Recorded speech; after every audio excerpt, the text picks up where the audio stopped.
प्रिय विद्यार्थियों,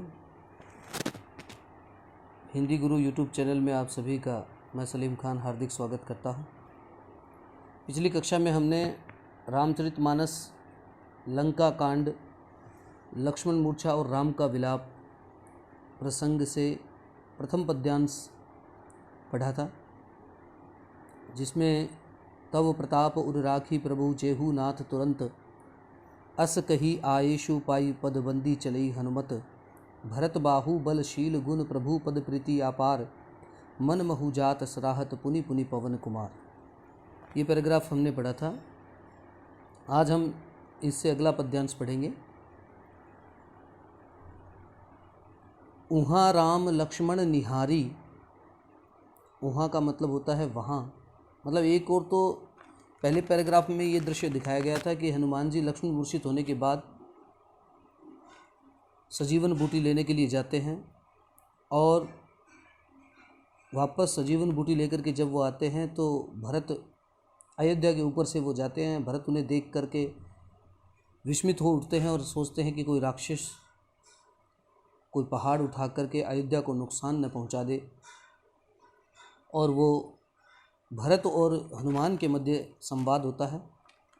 अब एक दृश्य उस तरफ का, लंका के अंदर लक्ष्मण मूर्छित अवस्था में प्रभु श्री राम की गोद में है और प्रभु श्री राम एक मनुष्य की भांति, क्योंकि वो मानव रूप में होते हैं और मनुष्य जैसे व्यवहार करता है विपरीत परिस्थिति में, दुख की घड़ी में मनुष्य जिस प्रकार से विलाप करता है, मनुष्य का व्यवहार उस दुखद घड़ी में बदल जाता है। उसी प्रकार से प्रभु श्री राम जो है वो अपने भाई को अपनी गोद में लिए हुए विलाप करते हुए कहते हैं।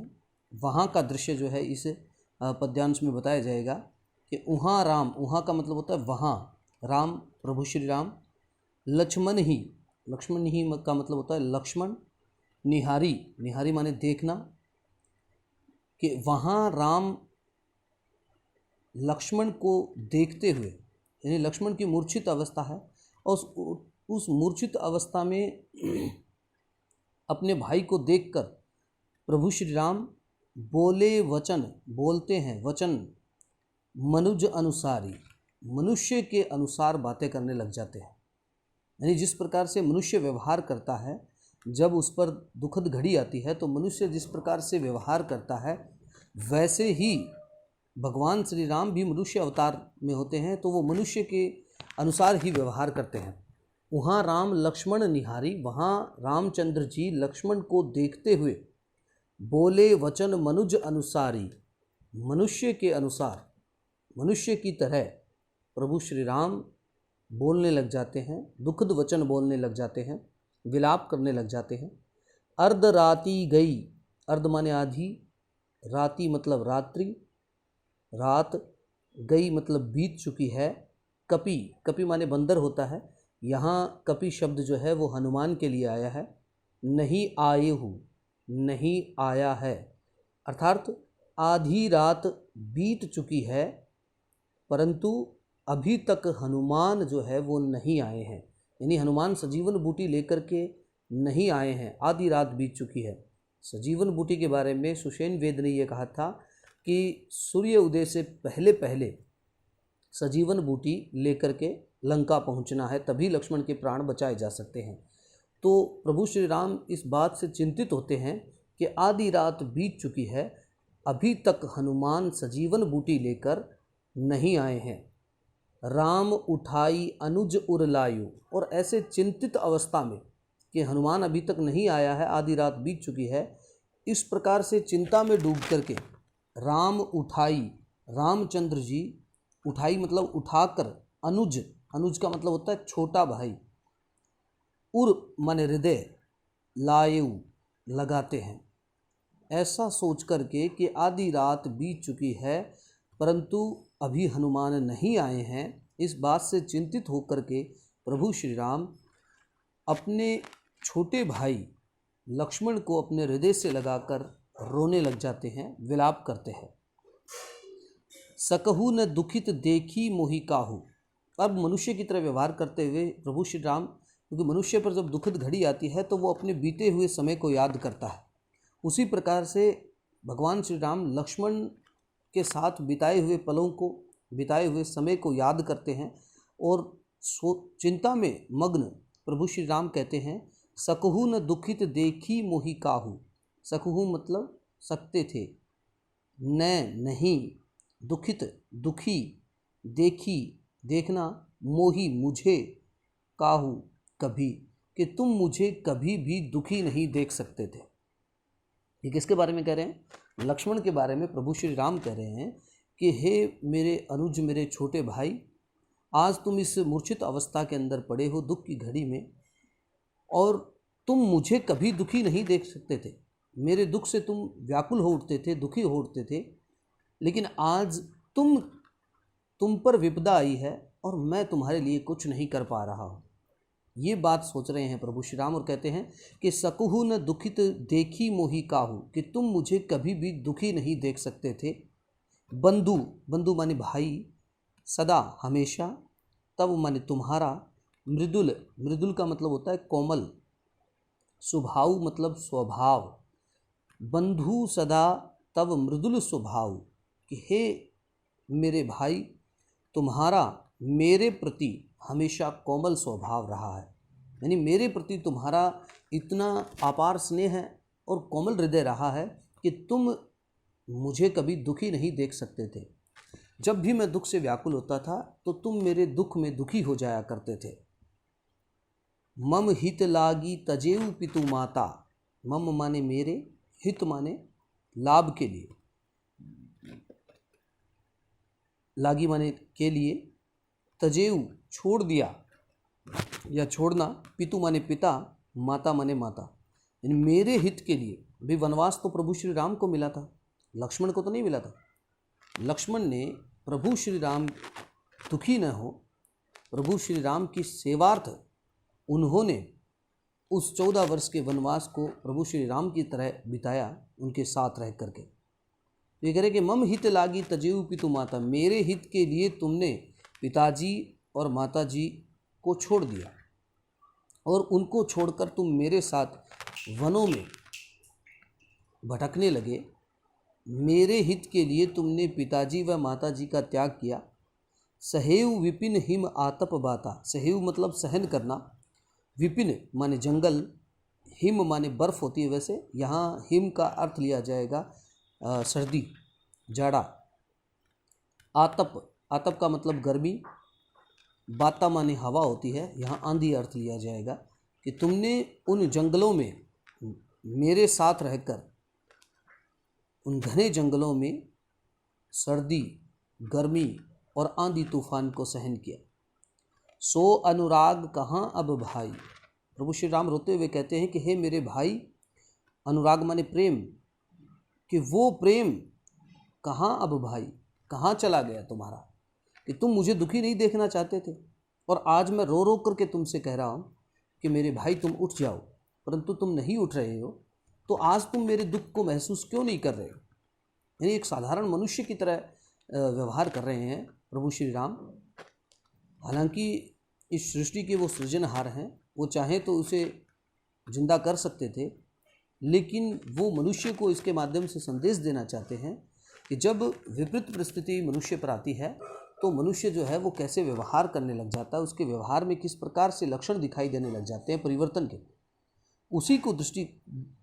उसी बात को दर्शाते हुए प्रभु श्री राम कहते हैं कि हे मेरे भाई, तुम मुझे दुखी नहीं देखना चाहते थे। मेरे हित के लिए तुमने पिताजी व माताजी को छोड़ दिया और इस जंगल में आकर के तुम सर्दी, गर्मी, आंधी, तूफान को सहन करने लगे।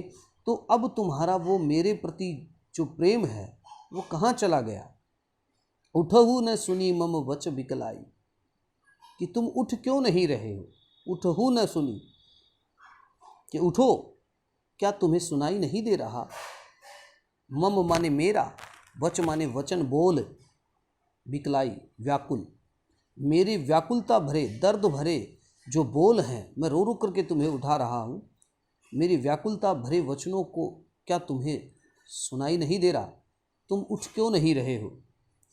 जो जनते हूँ बन बंधु बिछो हूँ, कि अगर मैं जानता, प्रभु श्री राम पश्चाताप करते हुए कह रहे कि यदि मुझे इस बात का आभास होता, यदि मैं ये जानता, जो जनतेऊ, जनतेऊ मतलब जानता, वन माने जंगल, बंधु भाई, बिछोऊ बिछड़ना, कि इस जंगल में आकर के मैं मेरे भाई को खो दूंगा, मैं मेरे भाई से बिछड़ जाऊंगा।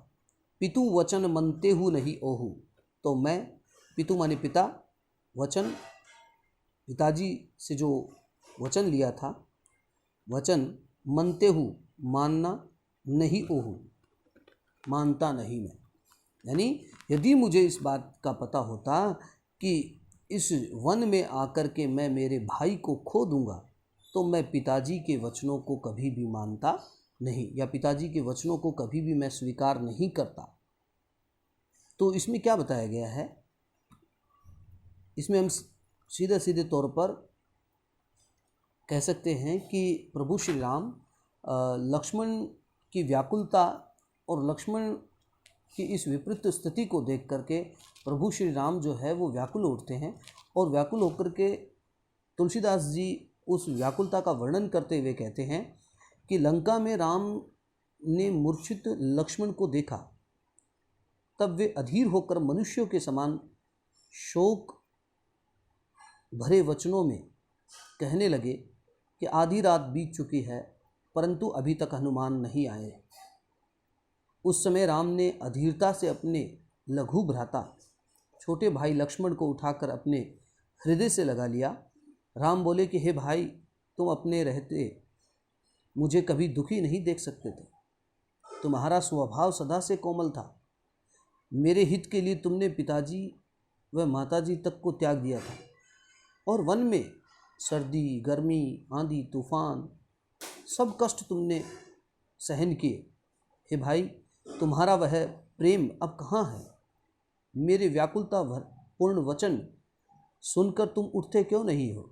यदि मैं जानता कि मुझे वन में जाने पर भाई लक्ष्मण का विक्षोभ या विक्षोभ मिलेगा, मेरा भाई मुझसे बिछड़ जाएगा, तो मैं पिता के उन वचनों को मानने से इनकार कर देता, अर्थात मैं वन में कभी भी नहीं आता। तो यहाँ चौपाई छंद का प्रयोग किया गया है, अनुप्रास अलंकार का प्रमुखता से प्रयोग किया गया है, अवधि भाषा है इसकी, और मुख्य बात इसकी ये है कि राम के मानवीय चरित्र का अंकन हुआ है। यहाँ पे गोस्वामी तुलसीदास जी ने रामचरितमानस के लंका कांड से ये उद्धृत है, और करुण रस है इसमें, अवधि भाषा है, अनुप्रास अलंकार का प्रयोग किया गया है, और मुख्य रूप से इसमें ये बताया गया है गोस्वामी तुलसीदास जी राम के मानवीय चरित्र को उकेरने का प्रयास कर रहे हैं इसके माध्यम से। अगला जो पद्यांश है वो ये है कि सुत बित नारी भवन परिवारा, होई जाई जग बार ही बारा। यहाँ देखो एक मोस्ट इम्पोर्टेंट प्रश्न बनता है कि यहाँ नारी के बारे में बताया गया है। ये विडंबना की बात है कि उस समय नारी को, क्योंकि पुरुष प्रधान समाज था और नारी को तुच्छ माना जाता था, और गोस्वामी तुलसीदास भी अपने इस रामचरितमानस में के माध्यम से नारी के बारे में बताते हुए कहते हैं कि प्रभु श्री राम कहते हैं कि सुत बित नारी, सुत माने होता है पुत्र बेटा, बित माने धन, नारी माने पत्नी, भवन माने मकान, परिवारा मतलब परिवार। यानी सुत बित नारी भवन परिवारा, ये 5 चीज़ें हैं। सुत बित नारी भवन परिवारा, होई जाई जग बार ही बारा, कि ये 5 चीज़ें, बेटा, धन, पत्नी, मकान और परिवार, होई जाई जग बार ही बारा, ये बार बार प्राप्त हो जाते हैं।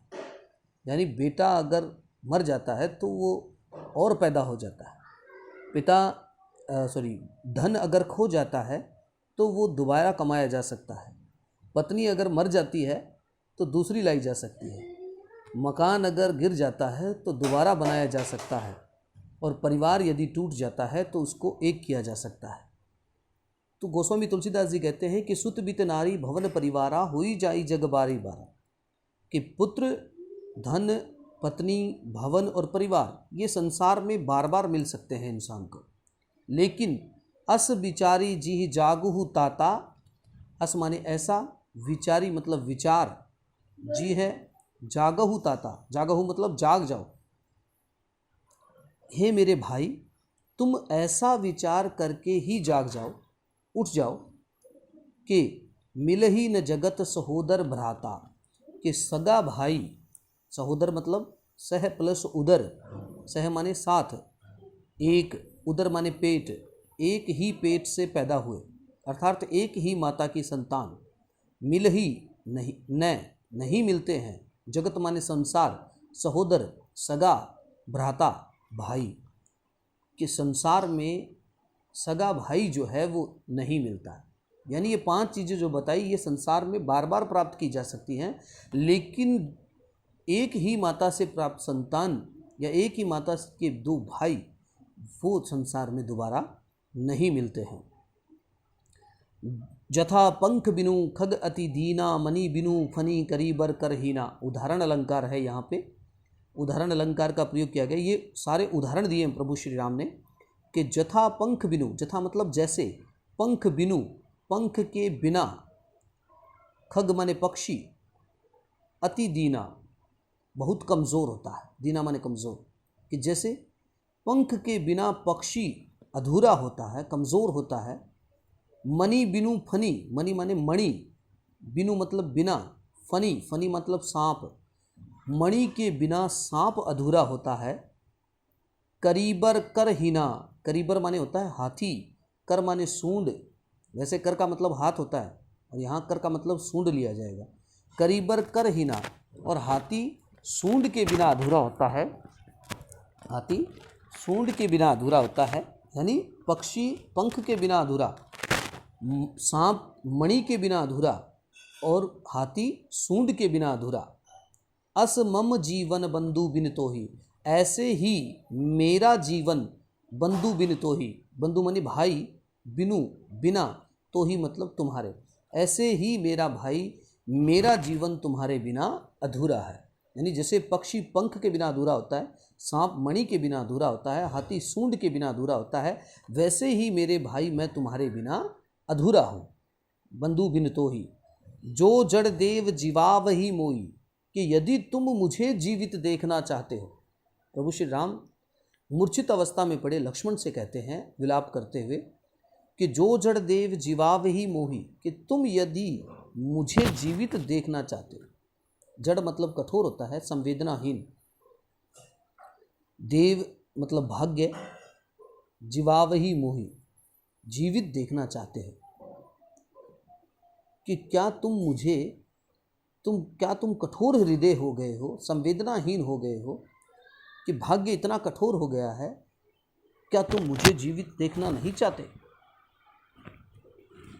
जेहू अवध कवन मुँह लाई, कि मैं अवध मतलब अयोध्या, कवन मतलब कौन सा, मुँह मतलब मुँह, लाई मैं अयोध्या कौन सा मुख लेकर जाऊंगा। यानी मैं माता को क्या जवाब दूंगा, मैं अयोध्या वालों से क्या जवाब दूंगा जब वो मुझसे पूछेंगे कि छोटे भाई लक्ष्मण को कहाँ छोड़ा है, तो मैं उनको क्या जवाब दूंगा।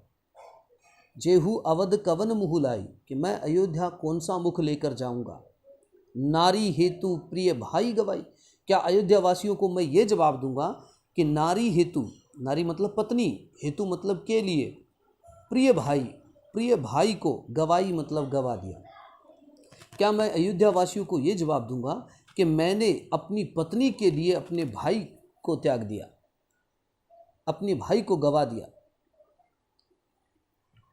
बरु अपजस सहते हु जग माही, कि हे मेरे भाई ये बड़ा अपयश कलंक, सहते हु जग माही, मुझे संसार में सहन करना पड़ेगा। यानी संसार के लोग मुझे ताना देंगे कि पत्नी के लिए भाई को छोड़ दिया, मैं इस ताने को लेकर कैसे जी पाऊंगा, ये बड़ा अपयश होगा मेरे लिए। नारी हानि विशेष क्षति नाही, गोस्वामी तुलसीदास जी कहते हैं कि पत्नी की हानि कोई विशेष हानि नहीं है, नारी की हानि कोई विशेष हानि नहीं है, लेकिन भाई यदि बिछड़ जाता है, भाई यदि दूर हो जाता है तो वो सबसे बड़ी हानि है। तो यहाँ श्री राम कहते हैं कि गोस्वामी तुलसीदास जी के माध्यम से, हे भाई लक्ष्मण, संसार में पुत्र, धन, पत्नी, मकान और परिवार बार बार होते हैं और हो जाते हैं। ये जीवन में आते जाते रहते हैं, परंतु संसार में सगा भाई बार बार नहीं मिलता। इसलिए हृदय में ऐसा विचार करके तुम जाग उठो कि सगा भाई जो है वो दोबारा तुम्हें प्राप्त नहीं होगा। हे लक्ष्मण, जिस प्रकार पंखों के बिना पक्षी हीन हो जाता है, मणि के बिना सांप और सूंड के बिना हाथी अत्यंत दीन और व्यथित हो जाता है, उसी प्रकार यदि दुर्भाग्य कठोरतापूर्वक मुझे तुम्हारे बिना जीवित रखे तो मेरा जीवन भी ऐसा ही दीनहीन हो जाएगा। यानी दुर्भाग्यवश यदि मैं जीवित रहा, तुम मुझसे बिछड़ गए और मैं तुमसे जीवित रहा, तो मेरा जीवन जो है वो मरे हुए के समान होगा, दीनहीन हो जाएगा, उन पक्षी की तरह, हाथी की तरह और सांप की तरह। हे प्रिय लक्ष्मण, अपनी पत्नी की खातिर प्यारे भाई को गवाकर मैं कौन सा मुँह लेकर अयोध्या जाऊंगा। मैं जगत में यह बदनामी भले ही सह लूँगा कि राम ने स्त्री को खो देने पर कोई वीरता नहीं दिखाई, परंतु पत्नी की हानि उतनी बड़ी कोई हानि नहीं है जितनी कि प्रिय भाई के खो जाने की हानि है। चौपाई छंद है।